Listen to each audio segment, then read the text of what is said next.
回はセリアで売っていたワッフルクロス 45×30 センチで種子を作ります。出来上がるとこんな感じです。こちらはかなりボリュームのあるタイプで、これもポコポコしてる分ふんわりと仕上がっています。こちらはボコボコが4つ分で、これは5つ分幅をとっています。商用利用する時ならこの4つ分で作ると3つできるので、こちらがおすすめです。今回はこのふっくらした幅広タイプを作ります。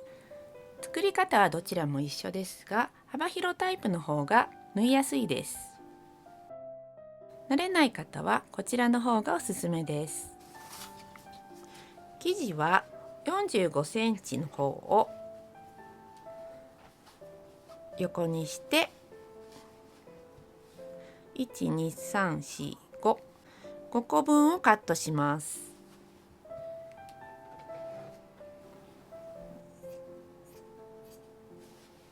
この間を切っていくだけなので簡単です。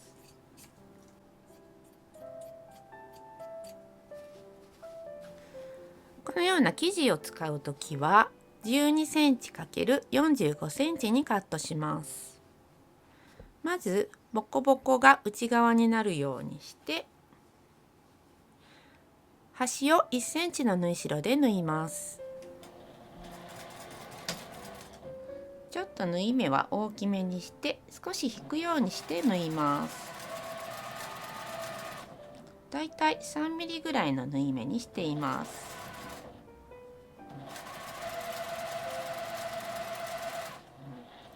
多少歪んでも大丈夫です。縫い代は手で開いて、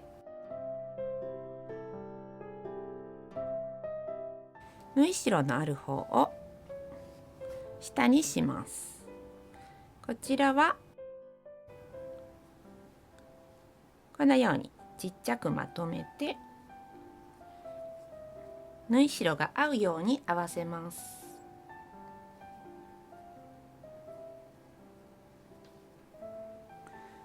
この切り替えの横あたりから縫っていきます。最後は3センチぐらい開けておきます。ずらしながら縫っていくので少しコツはいりますが、慣れると簡単です。この内側の布を縫わないように内側に入れておきます。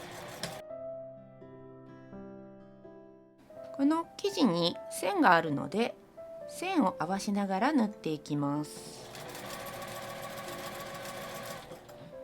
端から1センチですが、これも多少歪んでも大丈夫です。引っ張って縫うと縫いやすいです。横の布は縫わないようにして縫ったら引き出す。これを繰り返します。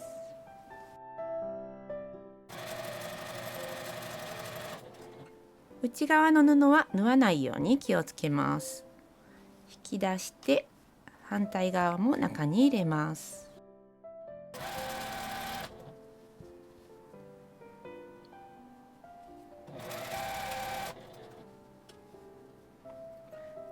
この切り替えのところが出てきたら、縫い始めのところから3センチぐらい開けて返し縫いをします。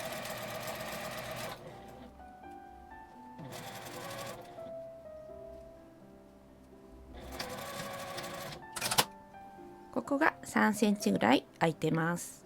この開いたところから内側の布を引き出します。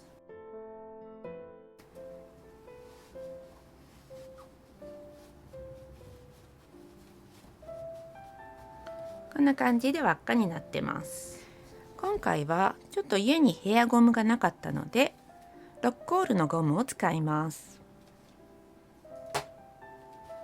一重で作ると少し柔らかい感じで、二重にして作るとしっかりと留まるシュシュができます。今回はしっかり留まるタイプを作ります。20センチを2倍、40センチ切り取ります。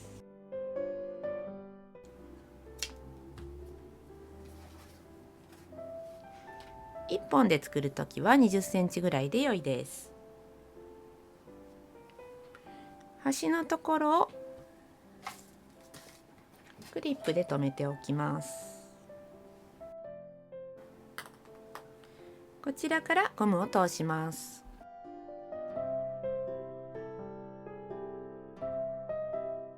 先を半分に折って挟みます。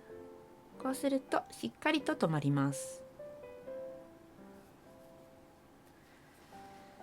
さっき作った穴のところからゴムを通します。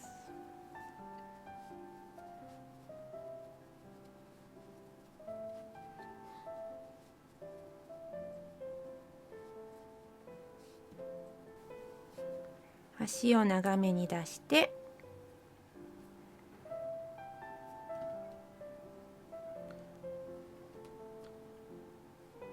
2センチぐらい重ねてここを縫っておきます。一度クリップで留めてから針を用意して縫います。ヘアゴムタイプのゴムを使うときは25センチぐらい出して結び目で調整しても良いです。今回は平ゴムなので端は縫っておきます。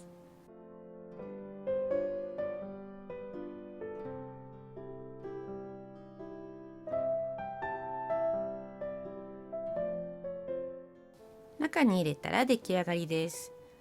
この端のところは縫っても良いですが、このまま開いたままでもそんなに気にならないのでこのままでも良いです。これで出来上がりです。